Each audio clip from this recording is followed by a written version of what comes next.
Hello and welcome everyone to Amigos IAS. I am Adnan. Two important developments with respect to artificial intelligence. Starting today, India is going to host the Global Partnership on Artificial Intelligence Summit for the next 3 days.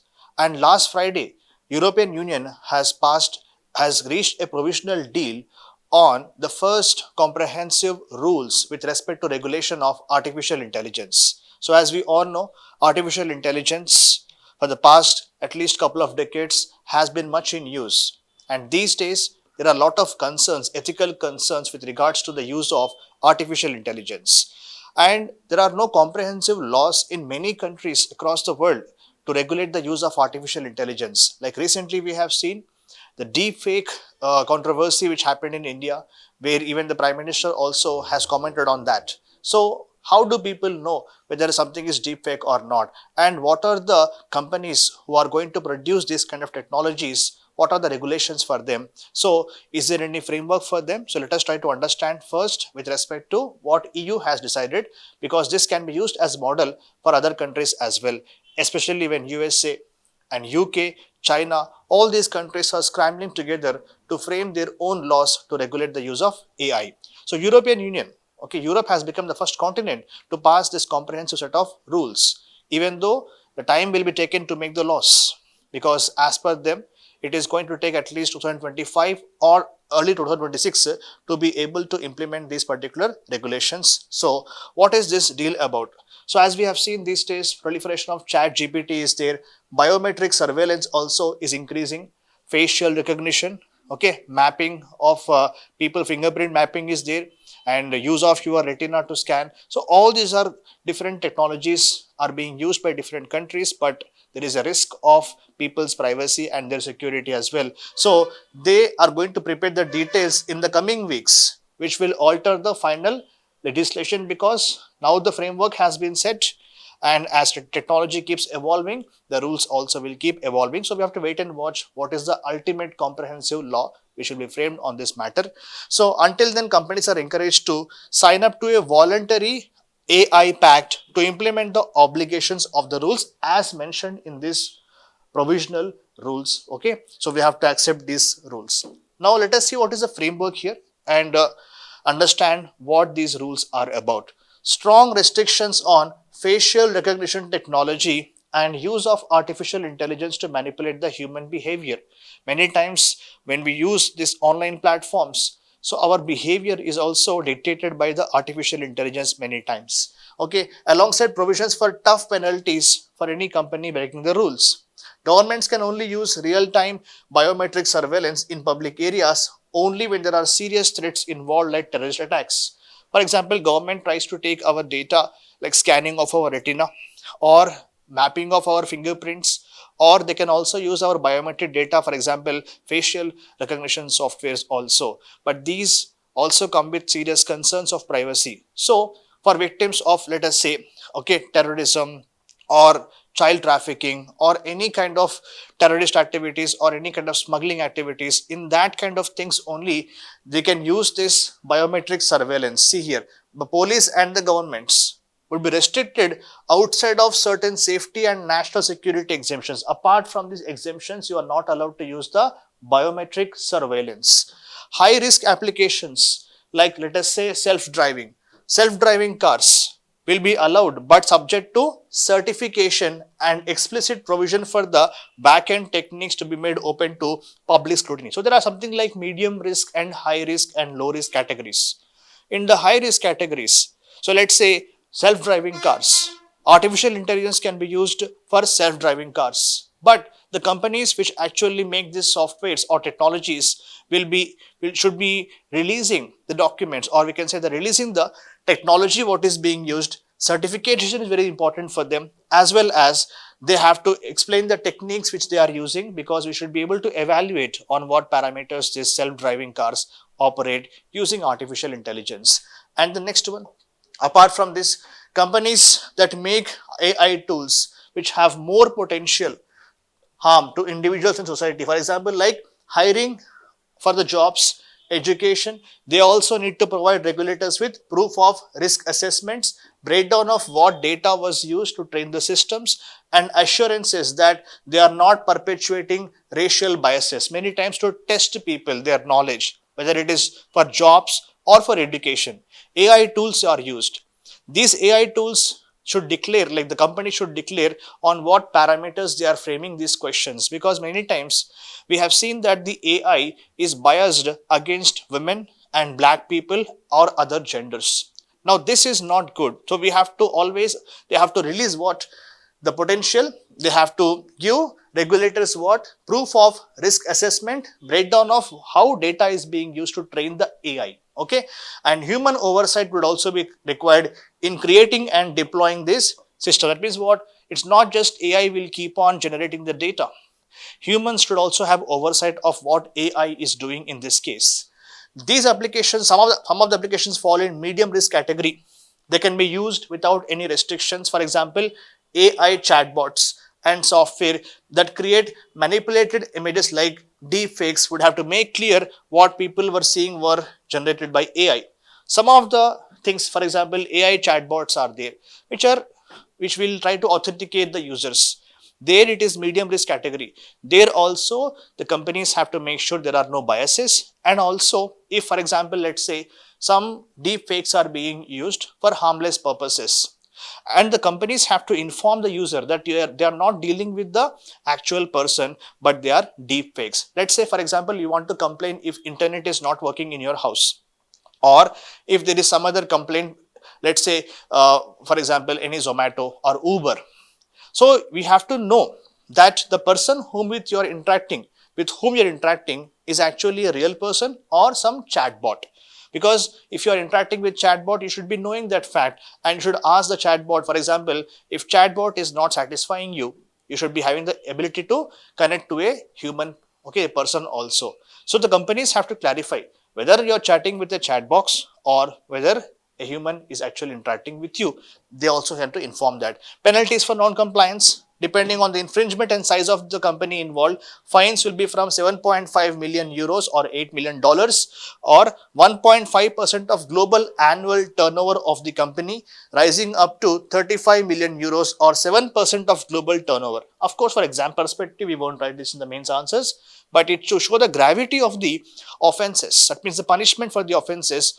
So that means these rules are actually bringing some kind of stringent regulations for any company which is transgressing the law. That is the takeaway from this particular point, not more on the facts. Okay, significance. What is the significance of this particular law? Policymakers across the countries, okay, have stepped up regulatory scrutiny of generative artificial intelligence tools, like for example, like chatbox, which uses artificial intelligence. Okay, and because of this, there are many concerns. Let's say, for example, privacy of the individuals, their information, system bias. As I just told you, the bias is there in the algorithms of the of the companies which use artificial intelligence. They are sometimes biased against certain communities, certain sexual orientation groups as well. That bias has to be removed here. Or let's say region centric bias also. Like recently some question was asked regarding Israel and Palestine to chat box, the chat GPT, but the answers came quite differently in different contexts. Like supporting of sovereignty of Israel or supporting of sovereignty of Palestine, the chat box had to give different answers, which talks about the system bias. And then violation of intellectual property rights. Many times these intelligence softwares, like for example, let's say Bard or this chat GPT, they may use copyrighted information and they may use that to give their suggestions, okay, in the chat box. So this can also result into violation of IPR. So these are the reasons why we need to always, apart from this, as we know, ethical concerns are there, security concerns are there. Those concerns are there because of which countries are trying to bring laws to regulate the use of artificial intelligence. Then what about the case of India? See one thing here, India is still emerging as an important country in the world, and we want to be an important leader in the world. And also with respect to artificial intelligence, India wants to harness the potential of AI for the good governance. So what India is doing here, we are not going to bring any law. The IT Minister Ashwini Vaishnav has clarified that India is as of now not bringing any law to regulate the use of AI because we want to increase innovation. We want to support those startups or any companies which use AI, which will actually improve our life positively. Does it mean that India will not regulate the AI? No, we will do it. For example, this year we have passed a digital data protection bill. It has been passed, but it has not come into implementation as it. But the government said that under the Digital Data Protection Act, the companies which use AI will have to conform to this particular act. That means the regulation is there a little bit on those companies which use digital data as per India's existing Digital Data Protection Act. And India also is saying what, see, we want to deliver governance, already these points I told you.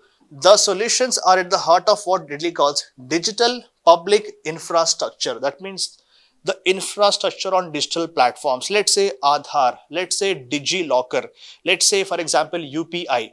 India develops this platform. Based on this platform, others can also use it. That means what? Underlying technology is sanctioned by the government first and later offered to private entities to develop various use cases. India wants to take the same approach with AI. When it comes to digital technologies, Indian government makes its own public infrastructure. Based on that, other companies should be using that. That means India already created UPI. Now, based on that India's UPI, other systems of UPI, say let's Phone Pay or whether it is Google Pay, they operate as per the India's framework. That means India is first going to create its own digital public infrastructure. Based on that, other companies can use it. That is the model which India follows here. Fine. And India wants to do the same for the artificial intelligence as well. India is not considering bringing any law or regulating the growth of artificial intelligence because government sees AI as a kinetic enabler. It is going to give some kind of momentum, okay, to harness the potential of AI for better governance. And India feels if you put regulations which are very strict, it may stop the innovation as well. That is the India's strategy here. And last one, government has taken proactive stance on technology, especially with respect to India having ambitions being a global leader in this particular field. So, as I told in the beginning of the class, India from today, 12, 13, 14 is hosting Global Partnership on Artificial Intelligence, okay, for the next 3 days. And India is a co-founder of this particular group, okay, and EU is there. 28 member countries and the EU also are there in this. So, they are going to make some general agreements with respect to use of artificial intelligence. They are going to guide the responsible development and use of AI. Many experts say instead of bringing laws to govern AI, India may use market mechanisms like principles-based accreditation to tackle the situation. What is the meaning of this statement called, a phrase called principles-based accreditation? It means what? India is not going to make specific laws with respect to the use of AI. India is going to make some general, broad rules with respect to the use of AI. That means India will not regulate AI minutely. Okay, India is going to, for example, let's say if any AI software is using some, violating some privacy of the people, general rules will apply on those. Like already India has data protection law. India can use that particular law to regulate the use of AI, but India will not make any specific laws on AI as of now. That is the meaning of this particular phrase. So MeitY is the nodal agency or executive agency of AI strategies, and it has brought committees to bring policy framework for AI. That means in future, we are going to have some policies to guide the use of AI. No regulations as of now, but Niti Aayog has given some 7 responsible principles. What are those? Safety, okay, and dependability, equality, okay, and inclusivity for the use of AI for everyone, and non-discrimination, no biases, and privacy, security. Privacy has to be balanced by security also. Transparency, accountability, and protection, and reinforcement of positive human values. So these look quite generic. Of course, there are no specific rules which we have made, but they're only talking about bringing some responsible use of artificial intelligence.